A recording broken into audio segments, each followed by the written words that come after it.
Pack your bags, Emma. Your time living off my brother's wealth is over. Jessica's voice rang through the house, dripping with satisfaction. I stood in my kitchen, gripping my coffee mug as my sister-in-law paraded around like she owned the place. Behind her, my husband Marcus leaned against the doorframe, arms crossed, wearing that expensive new watch his 24-year-old assistant had probably picked out. My name is Emma Sullivan, and at 35, I was watching my 12-year marriage crumble while my sister-in-law took inventory of what she claimed her brother's mistress would want to keep. You can't just throw me out, I said calmly, taking another sip of my coffee. The familiar taste grounded me even as Jessica's shrill laughter pierced the air. Actually, we can. Marcus never registered your marriage properly, did you, brother dear? She turned to him with a triumphant smile. Which means technically, you were never really married. Everything belongs to him. Marcus finally spoke, his voice carrying that newfound coldness I'd grown familiar with over the past few months. Megan needs a fresh start, Emma. And this house, well, it's perfect for her. Young, modern, unlike some things around here. I felt the sting of his words but kept my expression neutral. After 15 years together, 12 of them married, Marcus had decided his assistant Megan was his future. The same Megan who'd been sending him late-night texts for months. The same Megan who somehow convinced him that our marriage registration had been mishandled.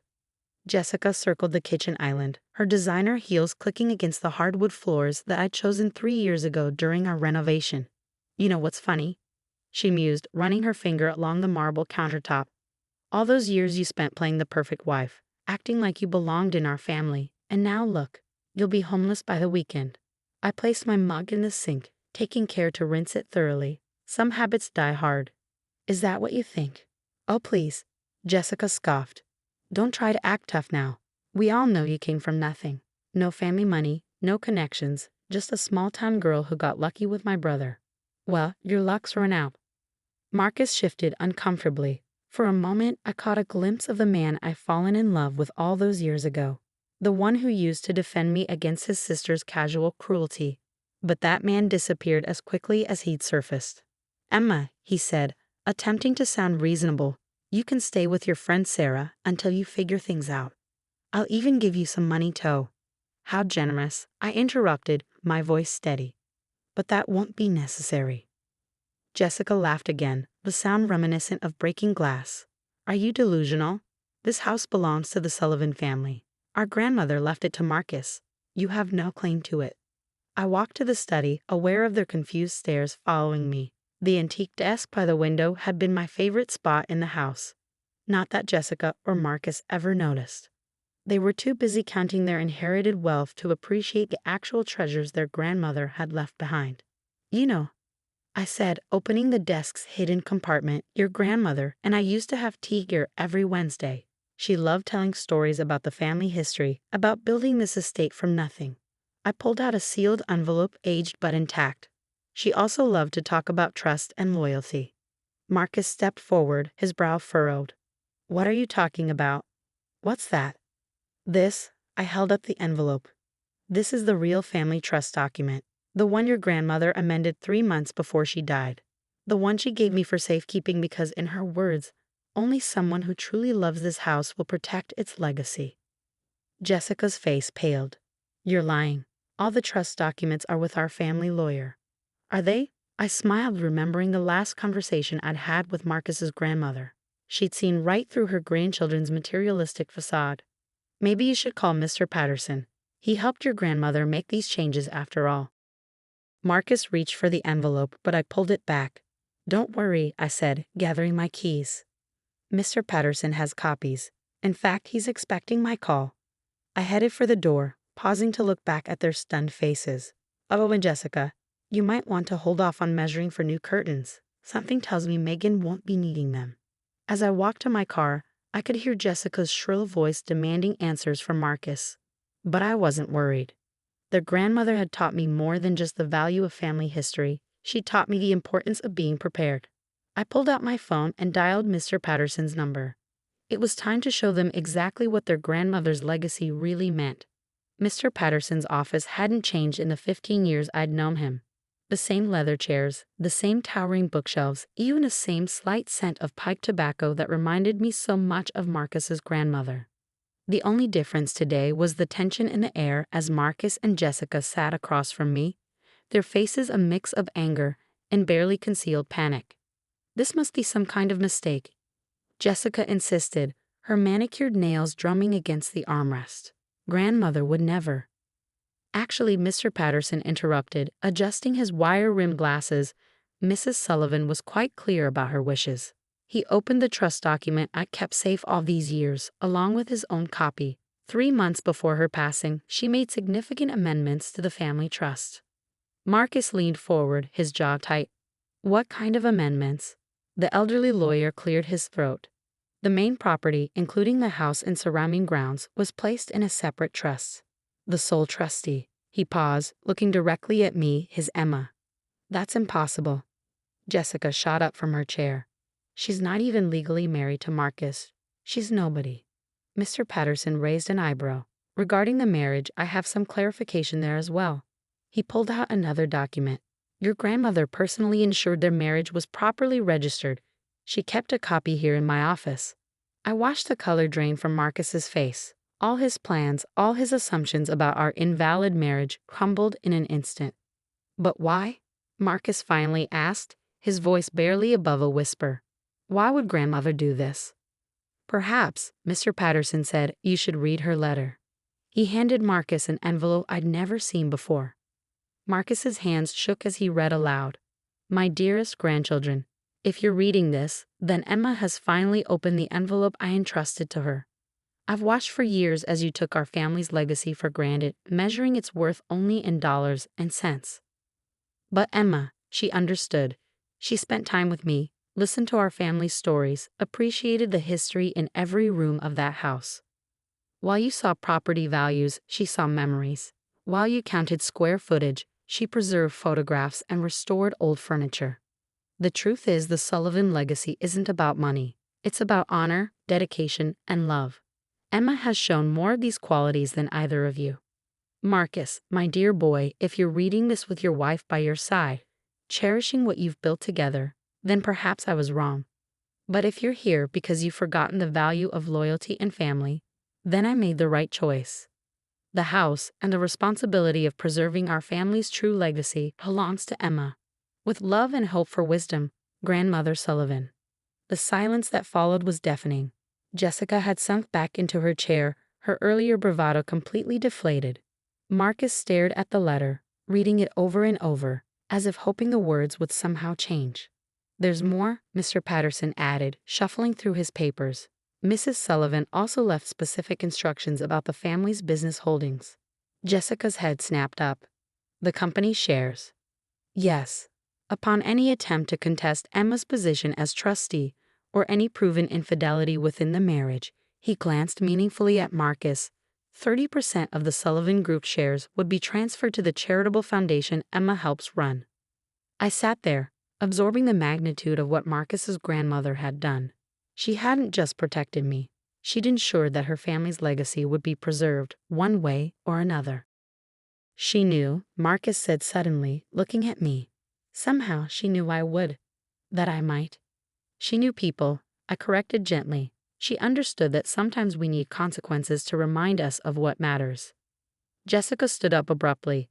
This isn't over. We can contest this, Marcus. She can't just. Actually, Mr. Patterson interjected. Any legal contest would trigger the share transfer clause immediately. The foundation would become a major stakeholder in Sullivan Group. Is that what you want, Jessica? As Jessica sank back into her chair, defeated, I thought about all the Wednesday afternoons I'd spent with their grandmother, drinking tea and listening to her stories. She taught me about more than just family history. She taught me about strength, patience, and the importance of standing your ground. I gathered my belongings and stood up. Mr. Patterson, thank you for everything. Marcus, Jessica, I'll be at the house if you need to collect any personal items. Just call first. As I reached the door, Marcus called out, Emma, wait. Please. We can talk about this. I turned back one last time. You know where to find me. I'll be in the study, having tea, just like your grandmother taught me. A month passed and autumn painted the Sullivan estate in shades of gold and crimson. I sat in the study, sipping tea from Mrs. Sullivan's favorite china cup, when Sarah dropped by with dinner. "I still can't believe it," she said, settling into the armchair by the window. "All those years you spent with their grandmother, none of us knew she was planning this." I smiled, remembering the quiet afternoons with the elderly woman who'd become more of a mother to me than a grandmother-in-law. She always said the best surprises come wrapped in patience. The doorbell rang, interrupting our conversation. Through the window, I spotted Marcus's car in the driveway. He'd been trying to reach me for weeks, leaving messages about wanting to talk, about making things right. "Should I go?" Sarah asked, but I shook my head. "No, stay. Whatever he has to say, he can say it in front of my real family." Marcus looked different when I opened the door, humble somehow. The expensive watch was gone, replaced by the simple one I'd given him years ago. He carried a familiar wooden box under his arm. "Emma," he said softly, "can we talk?" I led him to the study, where Sarah's presence clearly surprised him. He hesitated before sitting down, placing a box carefully on the desk. "I found this in my office," he began. It's grandmother's recipe box. The one she used to keep all her special occasion dishes in. I thought you should have it." I recognized the box immediately. Mrs. Sullivan and I had spent countless hours going through those recipes, her elegant handwriting telling stories of family gatherings and holiday traditions. "Megan left," he continued, his voice thick with regret. "After the trust revelation, after everything came out, she said she didn't sign up for this kind of drama." He laughed bitterly. "Turns out she was more interested in the Sullivan name than in me." "I'm sorry," I said, and meant it. Despite everything, seeing him in pain didn't bring me joy. "Jessica's different too," he added.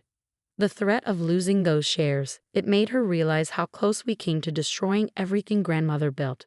She's been going through old family photos, asking about the stories you and grandmother used to talk about. I poured another cup of tea, offering it to him out of habit. He took it, his hands shaking slightly.